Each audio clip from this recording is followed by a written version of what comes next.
Bueno, como decíamos recién, primer tema de esta noche tiene que ver con este despegue que está sucediendo de los amigos de Alberto Fernández que muy rápidamente los van dejando solos, está quedando solo.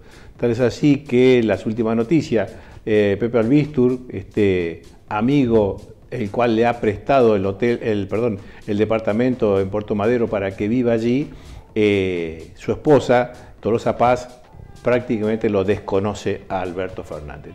Dato sumamente llamativo, porque hasta hace muy poco tiempo, en las elecciones pasadas, era su principal referente y, por supuesto, su candidato a presidente. Hoy prácticamente lo está desconociendo. Quien lo ha desconocido y de una manera muy llamativa es Pablo Echarri, un personaje en la televisión que, según dicen aquellas personas que conocen, tuvo mucha amistad con Alberto Fernández y también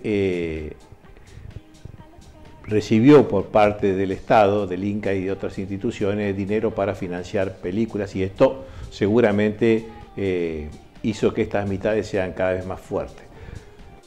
Retirado de la función pública, Alberto Fernández, y con los juicios, con el juicio y con el escándalo mediático, prácticamente no le está quedando amigos. Así que también otro que se ha despegado recientemente es Leandro Santoro. Fue candidato a jefe de gobierno porteño y él decía que la amistad con Alberto era tal que a cualquier hora del día, noche que lo llamase, Alberto le contestaba. Bueno, ahora también Lisandro Santoro desconoce la amistad que tenía con Alberto Fernández. Dato curioso, ¿por qué pasa esto cuando uno pierde las elecciones y va quedando solo en el camino? Aquellos que decían ser los acólitos, los allegados, terminan dejándolo abandonado y haciendo leña del árbol caído. Así que vamos a ver rápidamente este video, es corto, y vamos a verlo, a ver qué decía Pablo Echarri con respecto a Alberto Fernández. Así como un día te vende la candidatura de Alberto, presidente, con argumentos incontrastables, vos lo escuchás y lo voy a votar a Alberto.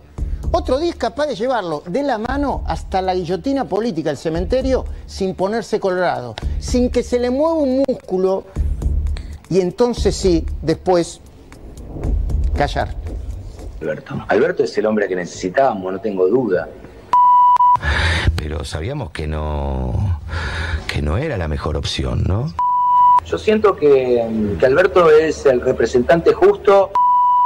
Lo veíamos y obviamente lo expresamos de forma privada. Y bueno, y ahora lo estamos expresando de forma pública.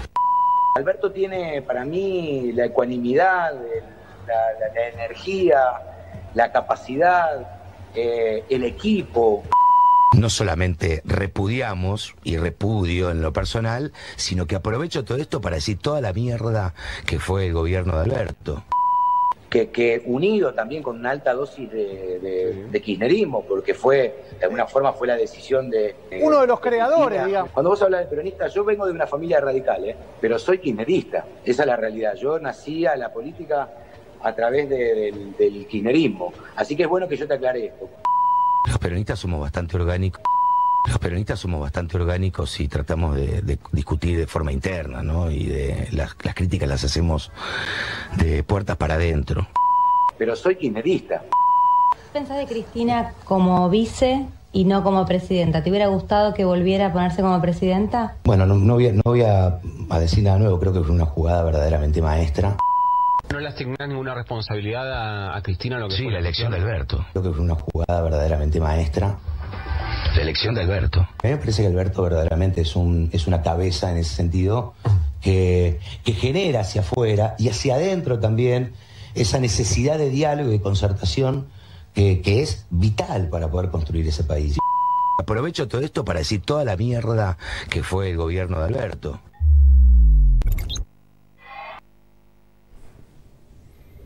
Bueno, ahí está, la construcción de un relato que da cuenta de cómo te están vendiendo un candidato y que finalmente, al final del camino, este tema, bueno, cae por su propio peso.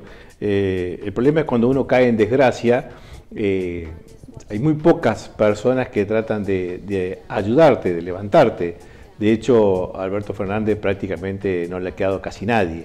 Y esto tiene que ver con, bueno, estos problemas que se han suscitado, uno por el problema de violencia de género, pero también el otro que tiene que ver con la acusación que va en marcha con respecto a los brokers de seguro, Banco Nación y ANSES. Tema muy delicado que sigue su curso en la justicia y que cada vez lo compromete mucho más a Alberto Fernández, al expresidente, y también a los restantes miembros del gobierno nacional que facilitaron todos estos negocios que aparentemente son ilegales por los altos intereses que se cobraban. Así que veremos qué pasa con esto, pero lo cierto es que en este caso tan, bueno, pragmático y tan claro como Pablo Echarri se desdice. Pero después, en el segundo video, muestra también otro aspecto de cómo vota, en este caso el kirchnerismo, cuando tiene que votar a alguien. Vamos a verlo. Fingimos un poco de demencia. Hay que estar loco para votar, según Pablo Echarri, a esta gente. Bueno, yo no soy quien para juzgar cómo vota cada persona, solamente analizo los dichos, en este caso de Pablo Echarri, haciendo referencia a que hay que estar loco para votar al kirchnerismo. Bueno, en palabras de Pablo Echarri, esto fue lo que dijo. ¿Lo vemos, señor director? Con la salida a la luz de esta cuestión familiar, ha detonado el enorme disgusto que nosotros tenemos con la gestión de Alberto Fernández. No solamente repudiamos y repudio en lo personal, sino que aprovecho todo esto para decir toda la mierda que fue el gobierno de Alberto, con sus decisiones timoratas y conservadoras. Fue el topo que se introdujo dentro de un sistema determinado para hacerlo colapsar. Fingimos un poco de demencia a la hora de votar. Fingimos un poco de demencia a la hora de votar. Y bueno, claramente esto lo único que hace es elevar la vara del asco, ¿no? O sea, donde ya ni siquiera yo me guardo en decir las cosas que digo. Hasta ahora...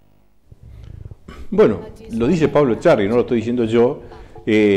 Decía que se dio tarde, se dio cuenta, usó otra palabra, pero yo usé la palabra asco, del gobierno de Alberto Fernández. Mucha gente lo decía, muchos lo decíamos a través de la pantalla. Por supuesto se nos criticaba, se nos decía que éramos desestabilizadores, que éramos parte del mal que le acusaba a la Argentina, por decir las cosas que ahora ellos lo están diciendo. Me parece a mí que un grado de cordura, de sensatez, de pronto le ha llegado a la mente de estas personas, porque se están dando cuenta de que, según palabras de ellos, el gobierno de Alberto Fernández fue un asco.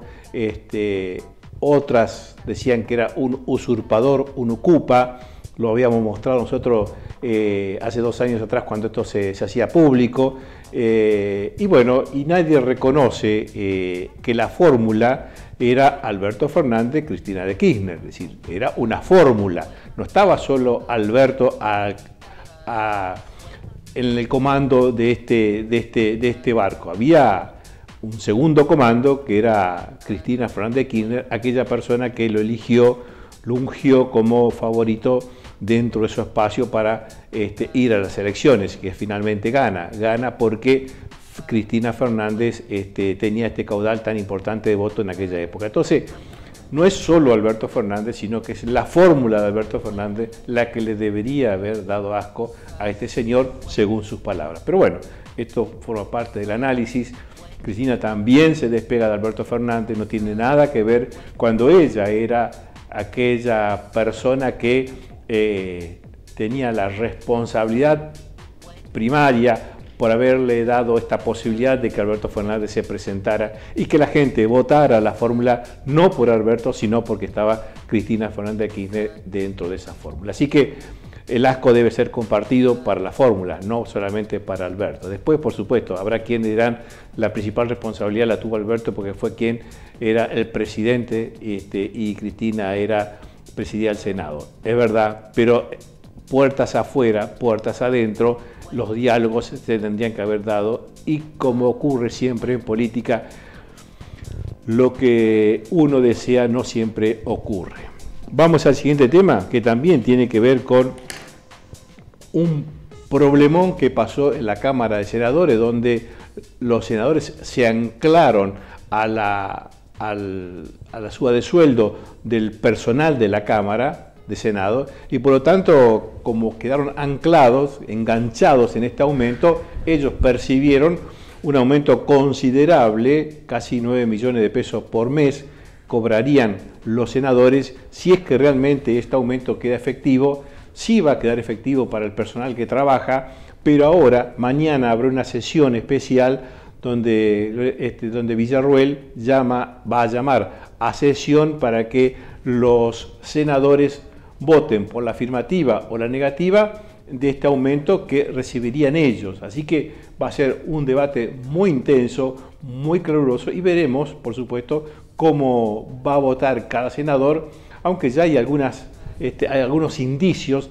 de cómo sería la postura de cada uno de ellos, porque bueno, lo han manifestado públicamente. Así que en principio allí el anclaje ha quedado firme hasta tanto si es que mañana se resuelve derogarlo o que quede efectivo. Así que veremos qué pasa. Vamos a ver un pequeño video, demora solamente 47 segundos, que tiene que ver con esto. Es Adorni, el vocero presidencial, que hace una aclaración de la postura, o más que aclaración, es una afirmación de la postura que tiene el presidente con respecto al tema de los aumentos en sus dietas los senadores nacionales. Vemos, por favor, señor director.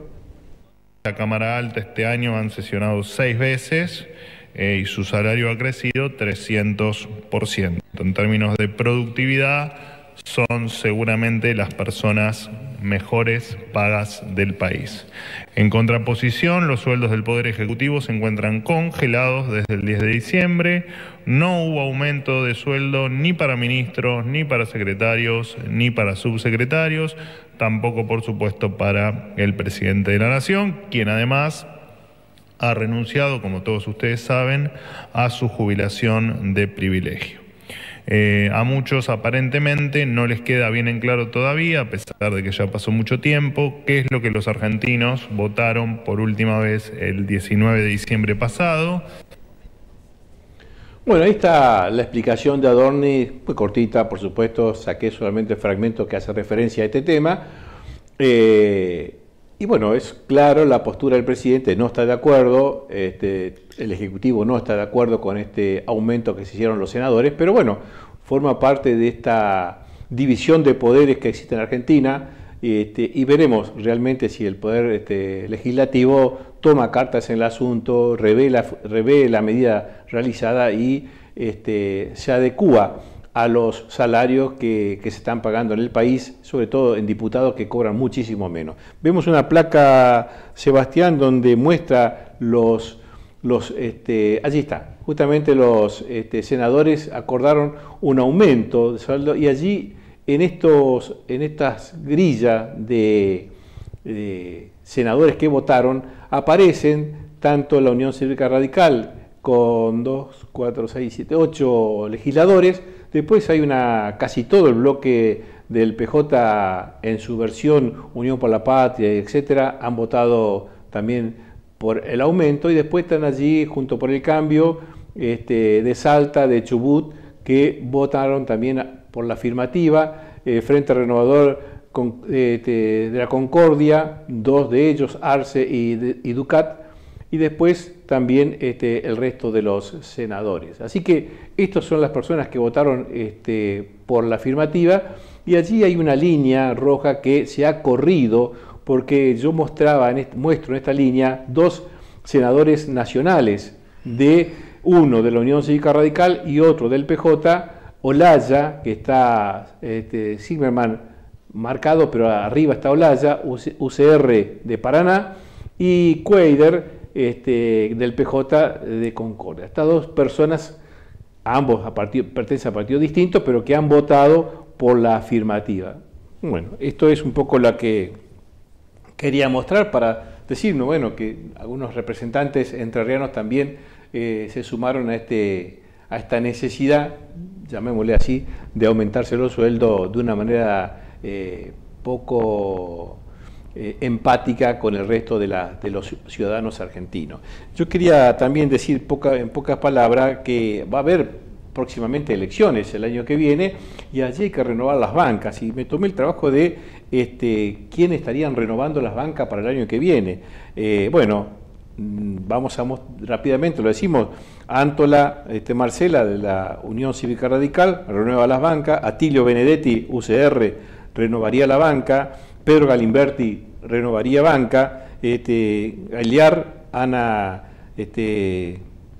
renovaría la banca del PJ, y Ledesma, Tomás, renovaría la banca del PJ. Estos serían los diputados que renovarían la banca el año que viene. Serían 5 diputados y después 3 senadores. Estaría Alfredo De Angeli renovando la banca, Eduardo Cuader renovando la banca, y Estela Maris Olaya también renovando la banca, o por lo menos poniendo su banca a disposición de los partidos para que después se verá si estas personas encabezan las listas o hay reemplazo de estos que ahora son funcionarios, pero que dentro de muy poco tiempo estará al escrutinio de la gente. Así que a tener presente quiénes son estas personas y cómo votan, porque no habría, en una humilde opinión, que darles una renovación de banca por el desempeño,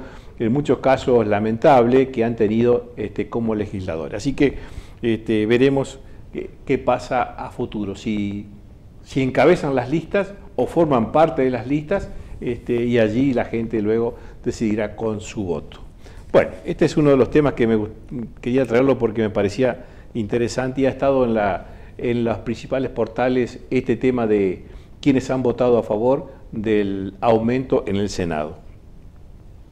El siguiente tema tiene que ver con Carlos Pagni, este periodista sumamente interesante que habitualmente está todos los lunes en Odisea por La Nación Más, y allí en un programa muy extenso de Carlos Pagni habla en un fragmento sobre cómo Martín Lustó, presidente de la Unión Cívica Radical, asciende a la presidencia de la comisión bicameral que tiene que ver con, de alguna manera, controlar los presupuestos de inteligencia. Así que es llamativo porque al principio la Cámara de Senadores debe nombrar a una persona para que forme parte de esta honorable Cámara de la bicameral, y por artilugios políticos, por mezquindades políticas, por, bueno, de alguna manera hacerle saber su disconformidad, es que finalmente el radicalismo impone su candidato con el apoyo en votos de Unión por la Patria y otros partidos que acompañan esta moción, y finalmente Martín Lustó forma parte de esta comisión tan importante y que controla la presidencia de la comisión y que va a controlar nada más y nada menos que los servicios de inteligencia de los ministerios. Y allí Carlos Pagni se hace una pregunta, y seguramente esta pregunta seguirá estando presente a lo largo de este año, es qué pasa con dos personas tan importantes, Caputo y Bullrich, dos personas sumamente importantes en la vida del presidente y que por enemistades ya manifiestas realmente han generado o han permitido que finalmente Martín Lustó asuma la presidencia de la bicameral. Temas que están hoy ya formando parte del Estado público, de la opinión pública, y que seguramente seguirá estando a lo largo del tiempo. Vamos a ver este video que Carlos Pagni lo explica con mucha precisión y claridad. Está por quedar en este momento en el Senado con una posición clave. es la presidencia de la comisión bicameral que controla a los organismos de inteligencia, no solo a la CIDE, sino al organismo de inteligencia que controla esa área en el Ministerio de Justicia y que controla esa área en el Ministerio de Defensa. No estamos hablando de las dependencias o de las direcciones de inteligencia de las fuerzas de seguridad y de las Fuerzas Armadas, sino de los ministerios. Es decir, la inteligencia que puede controlar Luis Petri, el ministro de Defensa, y Patricia Bullrich, la ministra de Seguridad, y además Sergio Neifert de la CIDE. El control de la Comisión Bicameral de Organismos de Inteligencia hace 10 años no le interesaba a nadie. Hoy la vinculación entre el espionaje y la política se ha expandido tanto y tan perversamente que el presidente de un partido político, como la Unión Cívica Radical, que es Lustó, llevó adelante una batalla a brazo partido para quedarse con la herramienta que le permite controlar a esos organismos en el Poder Ejecutivo. Entonces, ¿quién es este Lustó metido en el control del espionaje? ¿Es el Lustó que juzga severamente al gobierno de Milei? ¿Es el Lustó al que Milei castiga, como lo hizo hace un rato en un tuit? Miren este tuit. Dice Lustó: no me parece bien que un senador gane lo mismo que un cajero de un banco. Está hablando del aumento de salarios de dieta que se aplicaron en los senadores. Y le contesta Milei: ¿tanto gana un cajero de banco o estamos frente a un tremendo hipócrita mentiroso? Muy bien Milei, que va mejorando su estilo de descalificación, porque no usa malas palabras en este caso. Normalmente tiende a insultar con malas palabras, o usa malas palabras de otro, de manera un poco cobarde, retuitea insultos de otro. Mal no en un presidente, mal en cualquier ser humano. Pero lo que me importa es esto. Acá evidentemente Milei lo ve a Lustó como lo otro, lo ve como un rival, lo ve como un hipócrita, tremendo hipócrita mentiroso. Sin embargo, Lustó podría llegar a presidir la bicameral de inteligencia en cierto acuerdo con Santiago Caputo por esas vinculaciones de Caputo, digamos, con lo peor de los servicios de inteligencia de los últimos 40 años. Esto también es el producto de una interna de La Libertad Avanza. ¿Por qué? Porque en su momento el oficialismo en la Cámara de Senadores había elegido al misionero Martín Werling, senador por Misiones, del PRO, para presidir esa comisión.